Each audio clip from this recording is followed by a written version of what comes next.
Today I plan to briefly talk about a very unique aspect of healthcare system. Today, post-COVID, we see, uh, uh, so much chaos around of all dimension. And I discover resilience of healthcare system locally and globally is the one key central point uh, that sums up entire challenge that we face today. So I'll like to throw upon some light about a few dimensions, not comprehensively everything, but few key dimensions of resilience that we, if take care, probably there will be some relief to challenge that we face today post COVID 2019. Before I go down to specifics of resilience aspect of healthcare system, I would like to acknowledge some of the great scientists, medical scientists who were born on this day today, December 1st. One is Stephen Benton, an American physicist who was pioneer in medical imaging and fine arts holography, and Martin Rodbell, who was given Nobel Prize in 1994 for his discovery in 1960s of natural signal transducers called G proteins that help cells in the body communicate with each other. Then Christine Ladd Franklin, an American scientist known for contributions to the theory of color vision, accounting for the development of man's color sense. This was useful in accounting for color blindness in some individuals. Sir Dominic John Corrigan was an Irish scientist who wrote several reports on disease of heart, and many medical eponyms come from his diverse studies like Corrigan's respirations, shallow respiration in fever, etc. Corrigan's pulse, also called water hammer pulse, a jerking pulse beat associated with disease of one of the heart valves, and Corrigan's choreosis. And then Martin Heinrich Klaptor, German chemist who was a founder of analytical chemistry discovery of uranium, zirconium, and cerium. And also looking at some amazing discoveries of science that is connected to healthcare centrally is fertilizer by German scientists, and also Carl Boss, who founded his own company called Boss, a famous German company. They co-produced ammonia, and that led to huge spurt in food production. And they both got Nobel Prize in 1918 and 1931.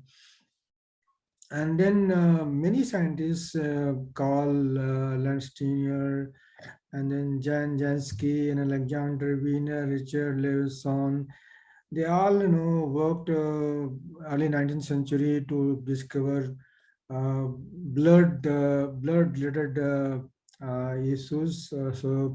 They defined blood groups and also transfusion concept. So billions of lives were saved by the discoveries. Also, knowledge about microbes and species, primarily by Louis Pasteur, uh, that microorganisms contaminate and infect human bodies, and also other steps led to many life-saving drugs. And then water, chlorination of water. So providing clean water that also obviate a lot of health hazards. By American scientist was the fourth major discovery. That so there are many, but there are the five profound one. Vaccine is the one which is relevant to us because we are facing COVID. This was first time British Edward Jenner in 1796 put through a lot of tests and finally proved that vaccination worked against protecting diseases. So sorry, protecting against diseases. Now coming to healthcare resilience, COVID-19 has really uh, brought a very unique situation. It is it is something in the line of disaster, in the line of extraordinary situation that we face. And so we are talking about resilience of healthcare system. Resilience in particular refers to the ability that we develop, acquire to withstand powerful upheavals. It is about enhancing capabilities and capacity both. Resilience is now acknowledged as central attribute of a robust infrastructure, and healthcare is one of the most important infrastructure of society, and it is also connected to many other societal systems like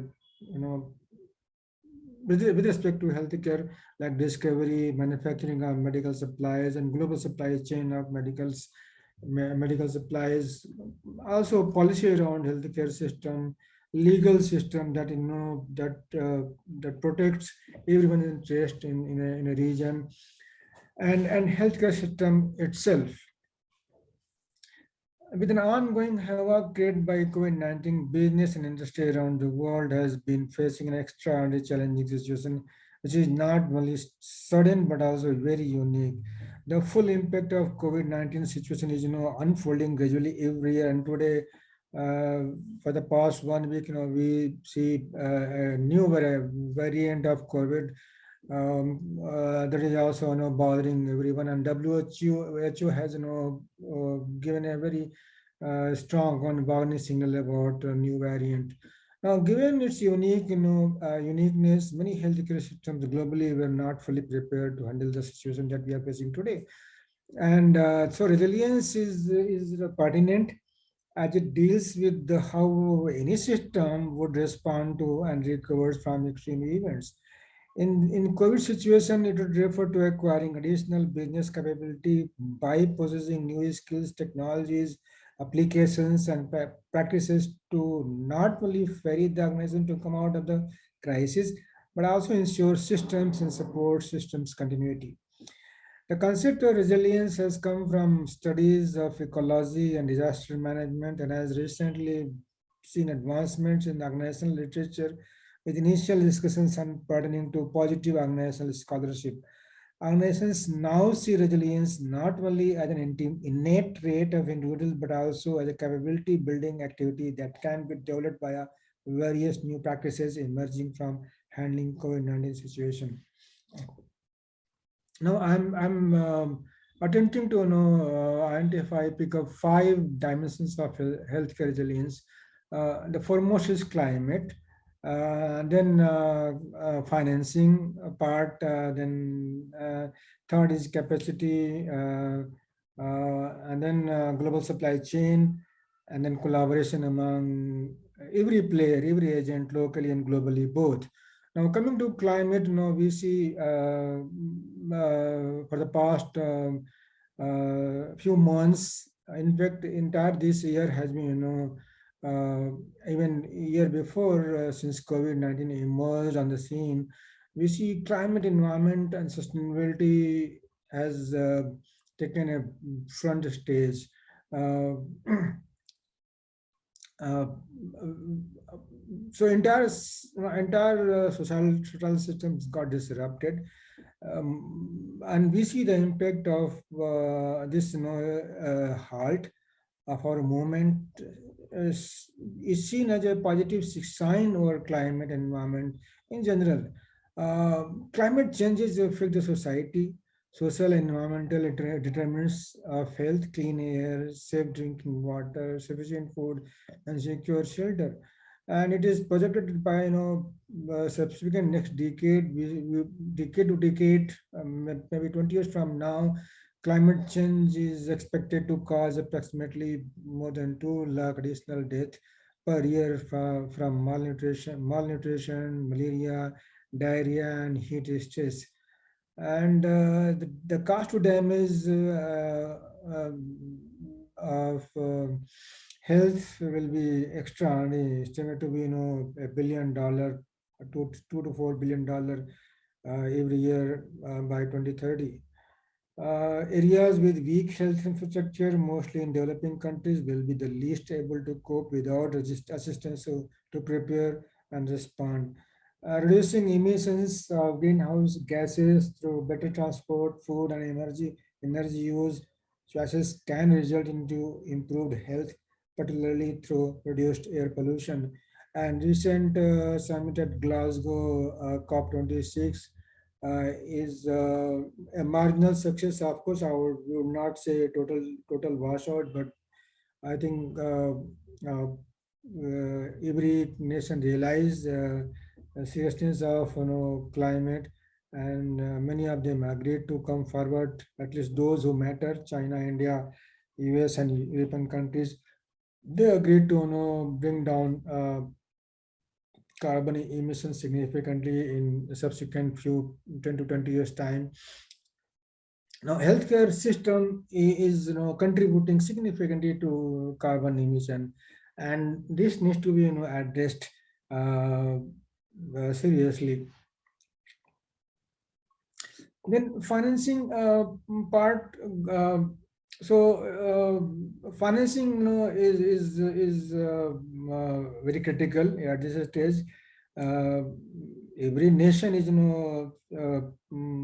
is so economy slowdown is the one that is creating a problem of survival among many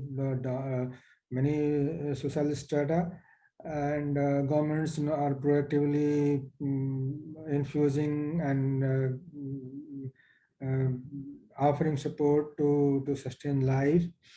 Uh, Group 20 G20 recently have a meeting in Italy, and they were quick to affirm that national stimulus policies should continue.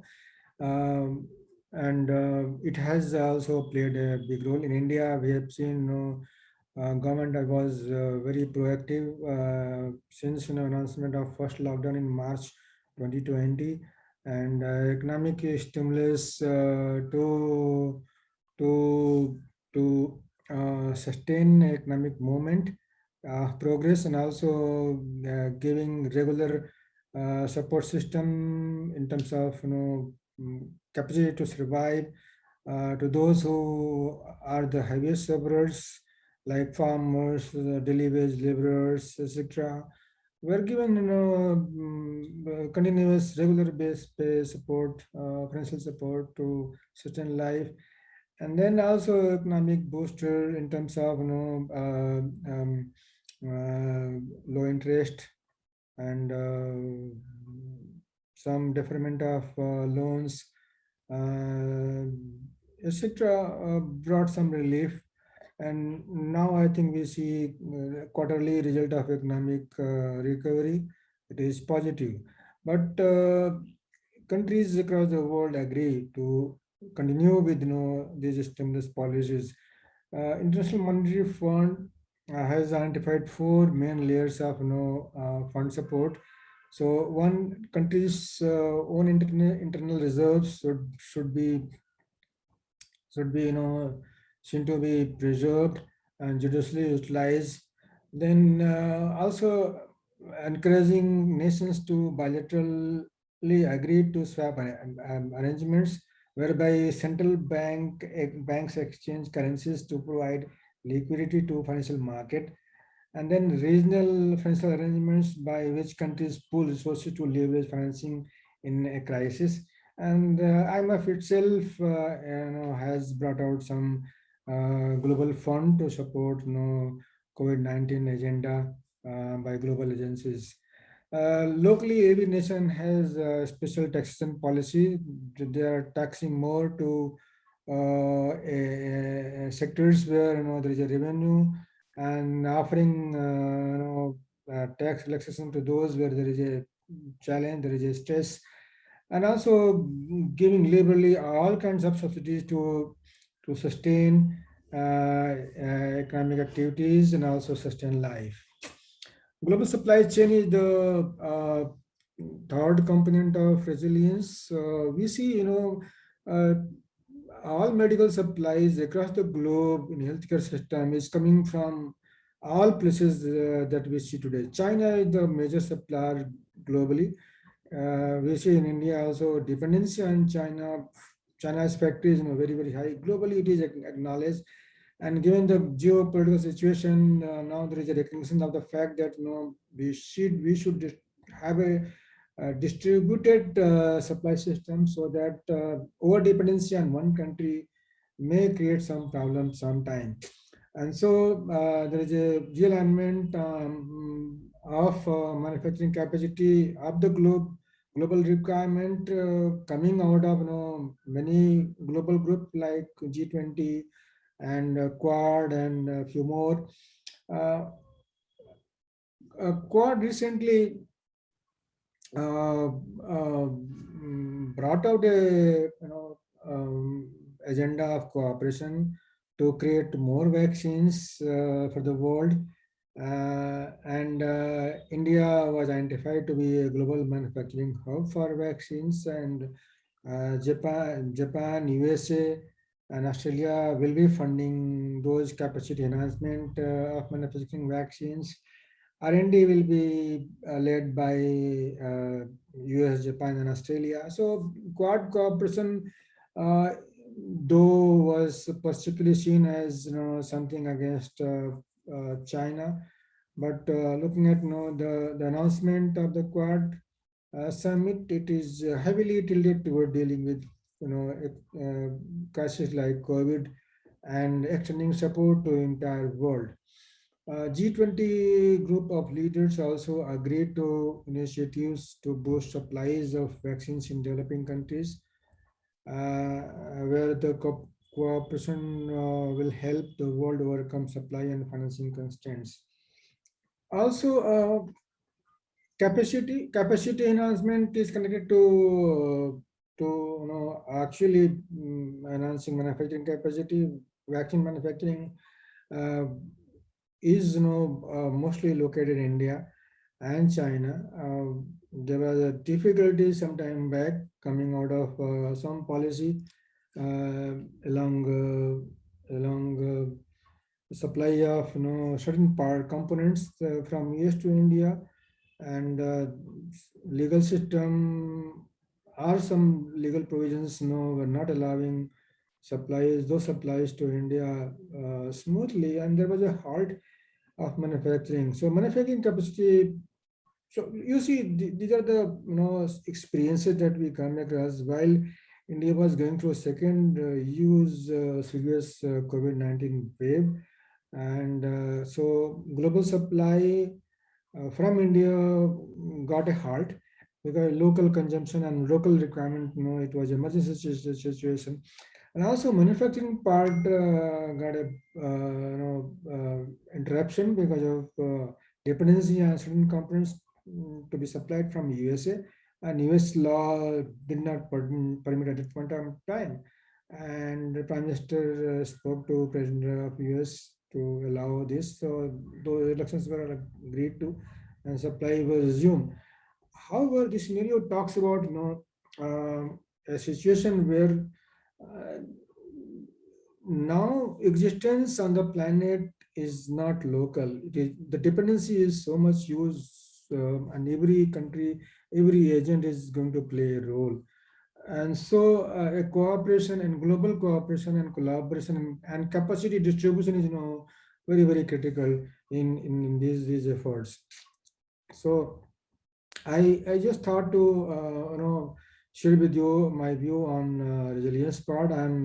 I'm sure there must be trillions of more aspects which can be covered and built up around the one that I spoke here. But resilience is very very critical. It is beyond doubt that has made us realize to change our habits, personal habits, social habits, and government should be more proactive, more collaborative, and global cooperation is really very very very key. At least in healthcare system, where it is a unique sector where technology and innovation is has to be, far advanced. Those who have capability to uh, speed up innovations, bring out drugs in market in time. Those who have capacity to fund the manufacturing, those who have capacity to supply, those who have capacity to subsidize. All these are aspects to be considered, and every country has a role to play here. So with this, I'll stop here, and I look towards a question if there is any to respond. Thank you so much, Professor Gupta, for your thoughts and for sharing the experiences, through your detailed presentation. We would now like to move on to the next session. Professor Gupta, if you want to drop off, you can. I will. And I'll share the PPT to you in case you want to keep for your. sure. So moving on to our next session, we have Ashima Gupta, Director of Global Healthcare Strategy and Solutions from Google, for an exclusive interview session by Neena Joshi.